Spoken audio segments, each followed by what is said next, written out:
Hello, welcome to Comic Tropes. I'm your host, Chris, and we are continuing Bat Month. Folks, now I want to talk to you about one of my favorites, David Mazzucchelli. David Mazzucchelli's career in comics is both remarkably influential and unusually concise, defined by a brief but transformative period in the 1980s before he largely stepped away from mainstream superhero work.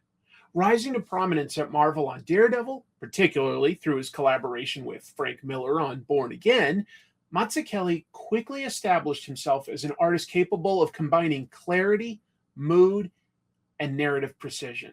In other words, fantastic storytelling.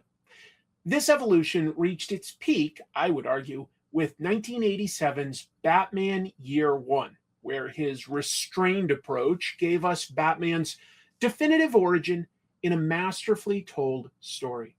But Mazzucchelli quickly lost interest in superheroes and gradually withdrew from the mainstream comics industry to pursue more personal, experimental work, ultimately producing independent comics through his self-published anthology Rubber Blanket, an acclaimed adaptation of the postmodern detective novel City of Glass, and his epic fictional biography of a damaged architect, Asterios Pollen. He then shifted to academia, teaching at institutions like Manhattan School of Visual Arts. Today, I want to hone in specifically on his Batman story, Year One, and use that four-issue story as a classroom.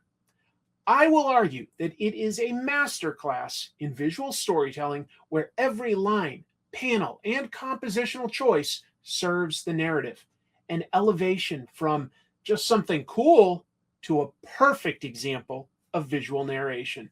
Folks, please consider hitting like and subscribe. I gotta ask because it really helps the channel. Thank you for listening to me, and let's talk about David Mazzucchelli. David Mazzucchelli's artistic foundation is rooted in a strong formal education and an early commitment to both illustration and storytelling. He studied at the Rhode Island School of Design, where he studied traditional drawing, design, and visual communication, disciplines that would later inform his precise sense of composition and clarity in comic books. After graduating, he broke into comics in the early 1980s through Marvel Comics, quickly moving from fill-in issues to drawing Daredevil with writer Denny O'Neil.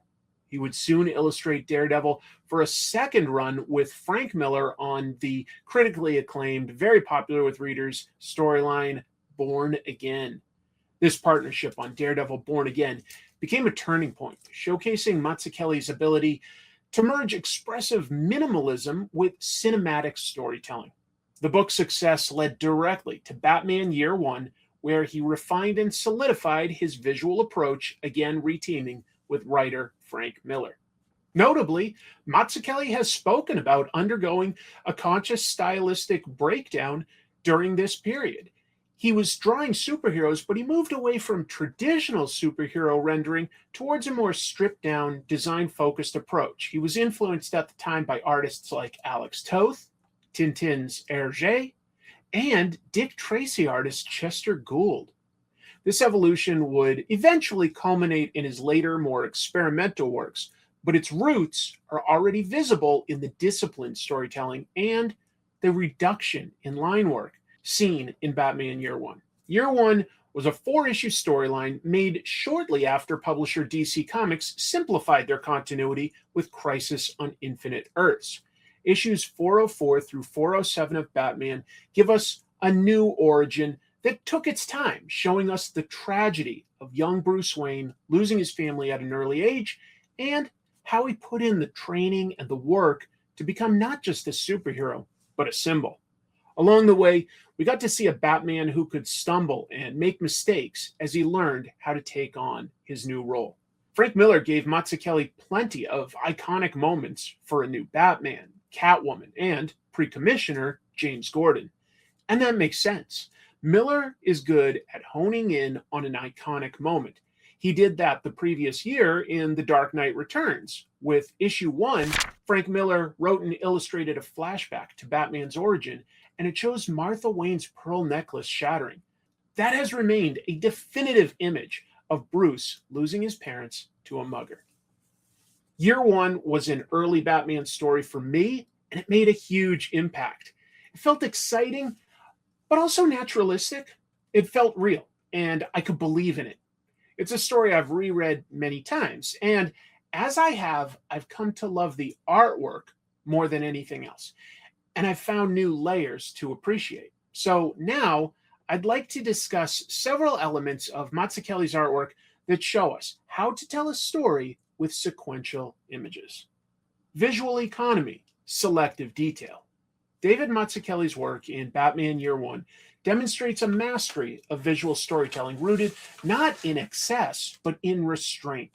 One of his most powerful techniques is the use of selective detail and reduction to guide the reader's eye. In the opening train station sequence, the first panel is rich with environmental detail, establishing a believable world filled with architectural elements and background figures.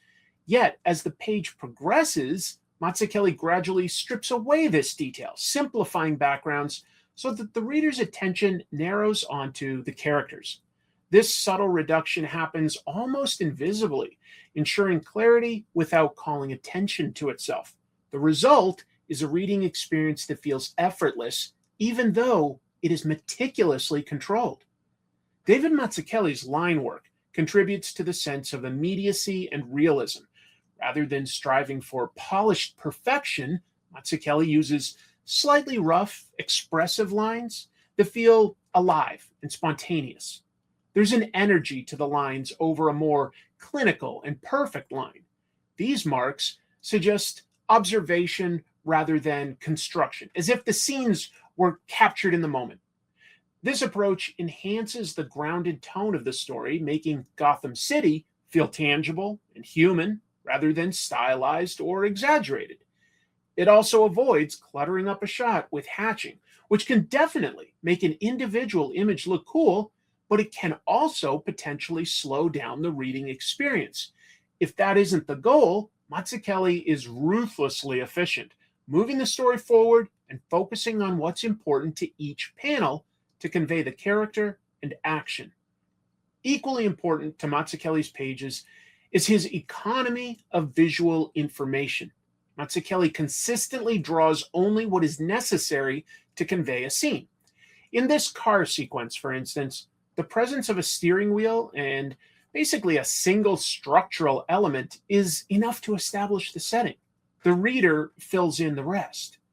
This economy not only speeds up the pacing, but also prevents visual clutter, allowing the narrative to unfold with clarity and efficiency.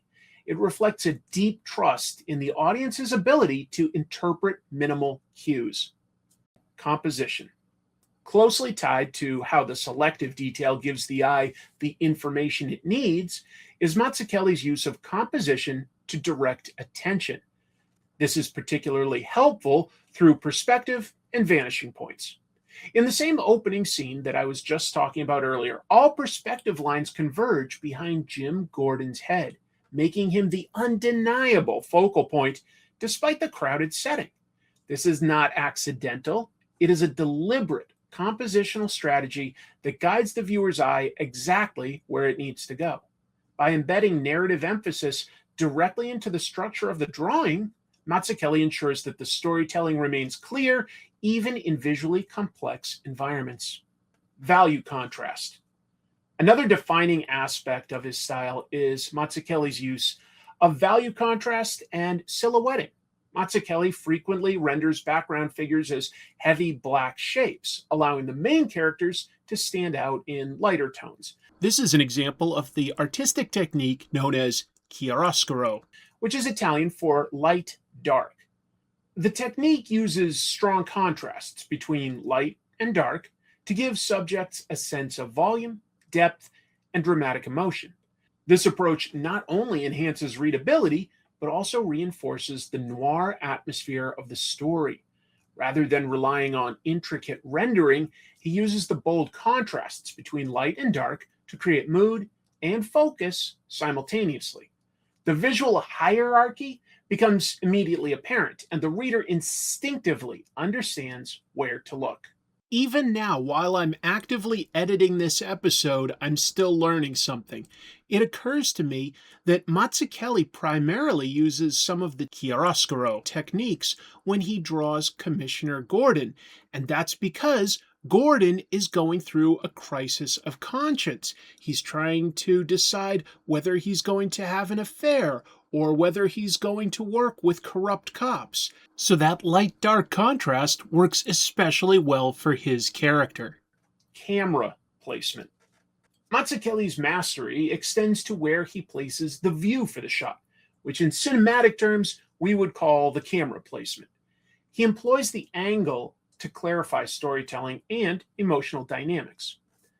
In this scene, where Gordon rides in a car with Detective Flass, the positioning of the camera is carefully chosen to maintain clarity despite the unconventional layout of the car interior.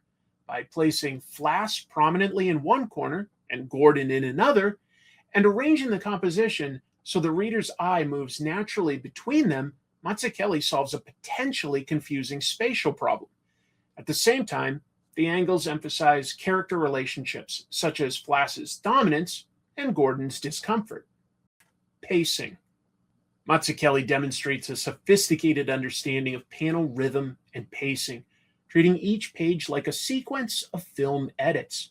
When Bruce Wayne returns to Gotham, the progression from smaller panels to a larger, more expansive image slows the reader down and emphasizes the significance of the moment.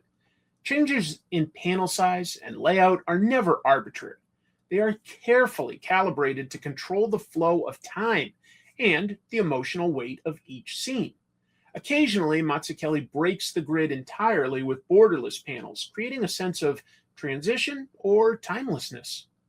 Another key storytelling technique is his use of ellipsis, or the deliberate omission of events between panels. Significant amounts of time can pass without explicit explanation, yet the narrative remains coherent. This approach gives the story a sense of scale and realism as life unfolds in fragments rather than in continuous, fully depicted sequences. It's very different than manga. By leaving gaps for the reader to fill, Mazzucchelli and writer Frank Miller create a more engaging and participatory reading experience. So I'm just going to interrupt and elaborate on that.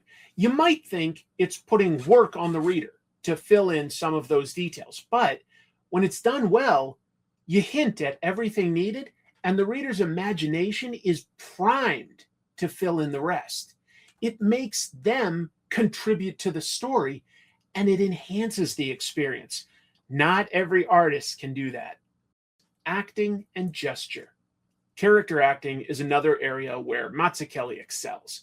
He conveys emotion and personality through subtle gestures rather than overt exposition.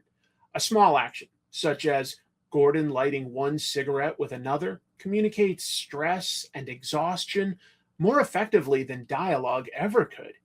These quiet moments of physical behavior ground the characters and make them feel authentic, reinforcing the story's realism. Graphic harmony. Finally, Mazzucchelli's work is defined by its graphic simplicity and harmony with color. His clean, readable shapes are perfectly complemented by his partner Richmond Lewis's muted, atmospheric palette. She actually recolored the pages from scratch for a 1988 trade paperback, and they're good, but I do prefer the original on newsprint. You can see both in the Absolute edition that DC printed. Together, Mazzucchelli and Lewis created a visual language that is both understated and deeply expressive. The simplicity allows the story to breathe, giving emotional moments space to resonate without distraction. When you add it all up, it isn't flashy, but it is a fantastic example of sequential storytelling. All of this story is just masterful. Gordon and Batman look iconic, and the action scenes include cool stuff like helicopters, fires, bullet fire. They're all told with an impressive shorthand, but it's the less obvious stuff that impresses me. The story itself is overall fantastic. Some of it hasn't aged well, The idea of Catwoman being a prostitute has never really made sense to me. It just, I don't know, it doesn't make sense to me. But Bruce's journey to becoming Batman is really interesting, more relatable than most of his later adventures, and it's all shown to us beautifully. Mazzucchelli told two pretty much perfect superhero stories with Born Again and Year One, and then largely left superhero comics. In a 1997 interview with the Comics Journal, he explained that he had a hard time with the hero as a vigilante and mostly lost interest in superheroes, but not comics. He also wasn't treated super well by editors. Mazzucchelli shared a story about being asked by DC to put together a deluxe edition of Batman Year One, spending months on it. And then DC not only didn't use it, they didn't even answer his letters or emails. No response at all. I promise you that if you read any David Mazzucchelli comic book, you're going to learn something as well as get a good story. I could easily do episodes at least as long as what I just did on Born Again or Asterios Polyp, and maybe someday I will. I sincerely love them. But today I was thinking of Batman, and here we are, almost 40 years later, and Year One still will take a place in just about anybody's top 10 Batman stories. And in my opinion, the biggest reason is David Mazzucchelli's artwork. Thank you so much for watching. I'll be back next week. My plan is to be back next week with my 10th year anniversary episode. I'm pretty excited to share that with you. Hopefully I can keep on schedule and do that within a week. But anyway, thank you so much for watching. Please let me know in the comments below what you think of David Mazzucchelli, and also let me know some of your favorite, all-time favorite Batman stories. I'd love to hear what makes other people's top lists. Thank you so much. I'll see you next week. I'll give a few final thoughts during the closing credits. But until then, keep reading comics. This episode was a blast to think about, and probably the most thought I've ever put into the actual script. I felt like it was borderline getting poetic and flowery, the language I was using, and maybe it's a little bit too much of a like a classroom lecture, but it was just how I interpreted the artwork this time, and it's what felt most authentic to me to share with you my thoughts on Year One. So I had a blast doing it, I will say that, and boy, Year One really holds up. It was fun to read. It's been a while since I read it last, but it's always up in my noggin. It was a blast to read, and I hope you enjoyed it.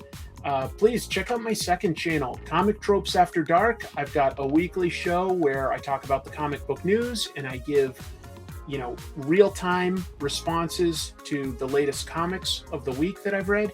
And then sometimes we'll have a guest, or we'll do some drawing and talk about other related media, just live chat with the audience. That's every Monday. Also on that channel, I do a bad or schlock movie review show with comic book artist Jim Mafood, and he and I just did He-Man from 1987. I think you'll like that.